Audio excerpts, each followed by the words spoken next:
In late July 1914, Europe was holding its breath. Archduke Franz Ferdinand, the heir to the Austro-Hungarian Empire, had just been assassinated, and the continent was waiting to see how Vienna would retaliate. In the streets of Belgrade, citizens went about their day under a cloud of deep anxiety. Serbia was firmly in the crosshairs of a massive, grieving empire, and everyone knew a diplomatic response was imminent.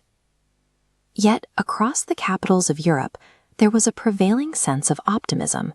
Politicians and the public alike assumed this crisis would be resolved the way these disputes usually were, through intense, slow-moving negotiations at a conference table without a single shot being fired. That optimism was an illusion. The fragile peace of the entire continent was hanging by a single thread, and the Austro-Hungarian government was already holding the scissors. This is the actual document that severed that thread. Delivered directly to the Serbian government on July 23rd, it laid out Austria-Hungary's demands.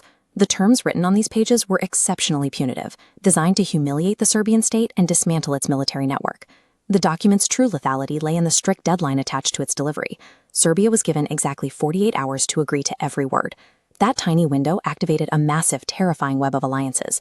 An attack on Serbia would draw in Russia, forcing Germany to act, dragging in France, and eventually Britain.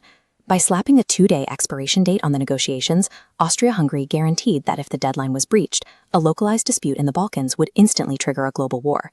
To understand why the document was so lethal, you have to look at the sheer volume of what Vienna was asking. The ultimatum contained 10 specific, uncompromising demands. These demands deliberately attacked Serbian sovereignty, the absolute right of a nation to govern its own people and territory. Austria-Hungary insisted on placing its own law enforcement officers inside Serbia to conduct the assassination investigation, entirely overriding the authority of the local Serbian courts. The historical reality is that Austro-Hungarian diplomats knew perfectly well that no independent nation could ever agree to those terms. They carefully drafted the document to be rejected. The strategic logic was cold and calculated. If Serbia refused the demands, Austria-Hungary would have the legal, diplomatic cover it needed to launch a full-scale invasion while claiming they had tried to negotiate. To the public reading the newspapers, this looked like a tough but standard diplomatic negotiation. Inside the government halls, it was understood to be an engineered trap. The ultimatum was never meant to secure peace. It was a weapon masquerading as a treaty. Over in Belgrade, Serbian leadership read the document and immediately recognized the trap closing around them. They were trapped in a horrific binary choice. They could sign the paper, completely erasing their national identity and turning Serbia into a puppet state, or they could refuse and face total military destruction by a vastly superior army. With the clock running out, their only remaining strategy was to attempt a desperate compromise. Draft a response that conceded just enough points to avoid an immediate invasion, without actually surrendering their country. As the timeline collapsed into the final 12 hours, the telegraph lines across Europe lit up. Officials in Russia, diplomats in France, and leaders in Britain finally read the text of the ultimatum and realized exactly what Vienna was doing. The illusion of a peaceful resolution evaporated. Usually, a crisis of this magnitude would trigger an international peace conference.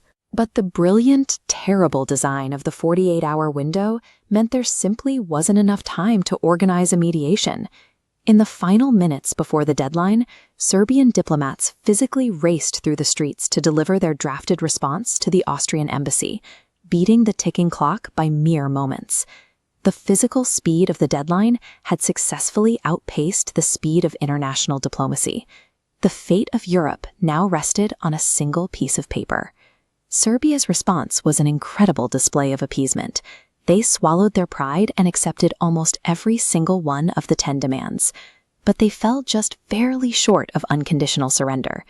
They agreed to the investigations, but drew the line at allowing Austrian police to operate freely on Serbian soil, politely suggesting the matter go to an international tribunal instead. That minor technicality was all Austria-Hungary needed. They immediately rejected the Serbian response, severed all diplomatic ties, and moved to declare war. The trap had sprung exactly as designed. The illusion of choice shattered. leaving only the reality of conflict. The localized declaration of war against Serbia was the first domino. Within days, the interlocking alliances activated, and the great powers of Europe were pulled into the fight. 4 years later, that 48-hour countdown would result in the deaths of 20 million people.